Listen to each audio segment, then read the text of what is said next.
দেশ জুড়ে যখন একের পর এক চাঞ্চল্যকর অভিযোগ সামনে আসছে, তখন যেন অদৃশ্য এক সুতোর টানে জুড়ে যাচ্ছে ঘটনাগুলো।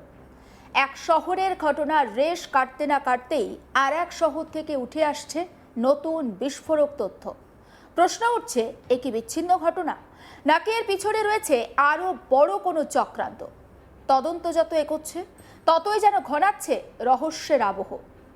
নাসিকের তথ্য প্রযুক্তি সংস্থার বিপিও ঘিরে ওঠা অভিযোগে যখন তোলপাড় গোটা দেশ, ঠিক সেই সময় মহারাষ্ট্রের আর এক প্রান্ত নাগপুর থেকে সামনে এলো আরও একটি চাঞ্চল্যকর তথ্য। অভিযোগ, একটি এনজিওর আড়ালে চলছিল চাপ সৃষ্টি, নিয়ন্ত্রণ এবং মানসিক শারীরিক নিপীড়নের এক জটিল চক্র। আর এই অভিযোগ ঘিরে শুরু হয়েছে তীব্র চাঞ্চল্য। সূত্রে খবর, নাগপুরের ফিকার ফাউন্ডেশন এবং ফারেহাম পারায়েহাম নামে দুটি সংস্থা পরিচালনা করতেন রিয়াজ কাজী নামে এক ব্যক্তি।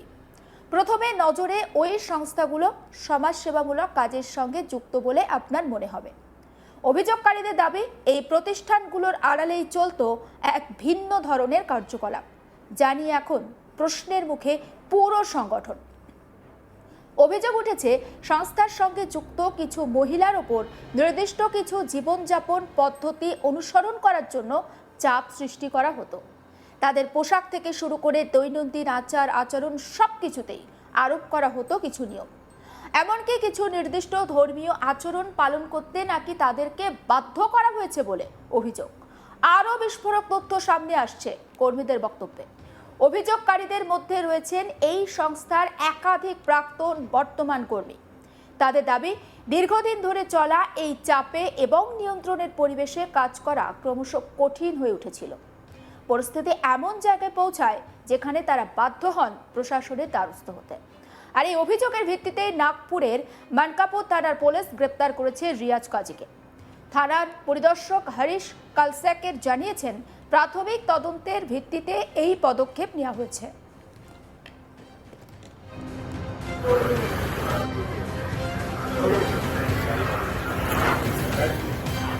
এবং সেই তদন্ত এখনো পর্যন্ত চলছে। ঠিক কতজন এই ঘটনার সঙ্গে যুক্ত বা প্রভাবিত হয়েছেন তা খতিয়ে দেখা হচ্ছে বিস্তারিতভাবে। পুলিশ সূত্র আরও বলছে যে শুধুমাত্র অভিযোগের সত্যতা যাচাই নয়, এই সংস্থাগুলোর আর্থিক দিকটিও খতিয়ে দেখা হচ্ছে। অর্থের উৎস কোথায়, কিভাবে তহবিল সংগ্রহ করা হতো, এই সমস্ত প্রশ্নের উত্তর খুঁজছে তদন্তকারী সংস্থা। কারণ এই আর্থিক লেনদেনের মধ্যেই লুকিয়ে থাকতে পারে বড় কোনো সূত্র। একবার শোনাবো পুলিশ আধিকারিক ঠিক কি বলছেন এই প্রসঙ্গে, তার বক্তব্য।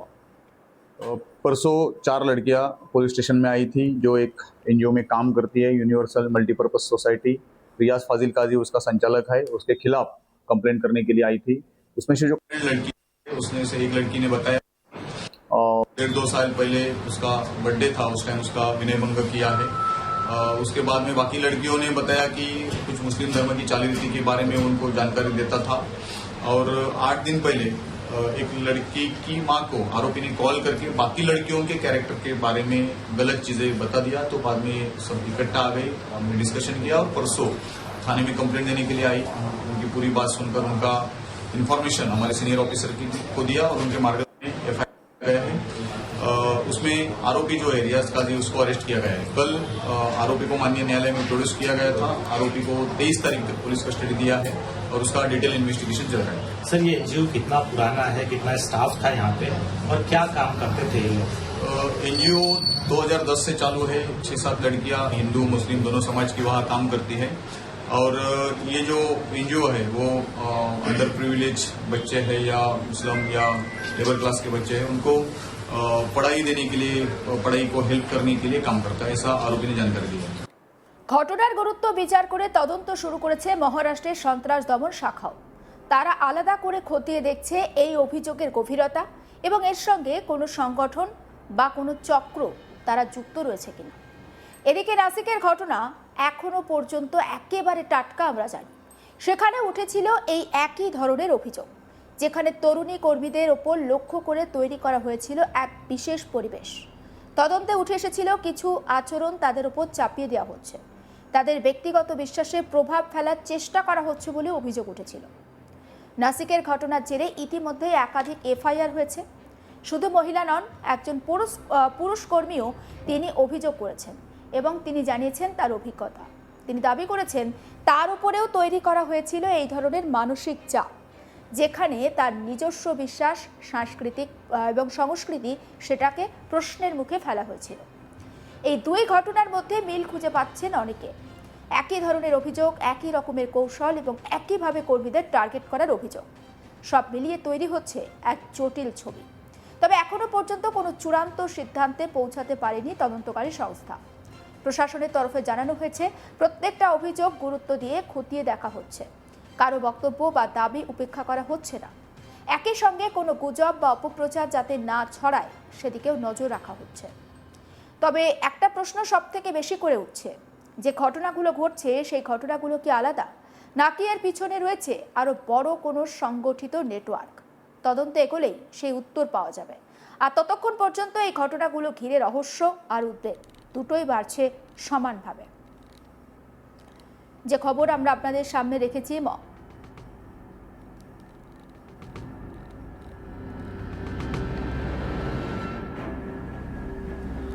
মহারাষ্ট্রের নাগপুরের ছবি আপনাদের সামনে তুলে ধরছি। আর সমস্ত বিষয়টা নিয়ে আমার কলিগ যোগেশ পাंडे তার রিপোর্টে কি তুলে ধরেছেন আসুন দেখায়।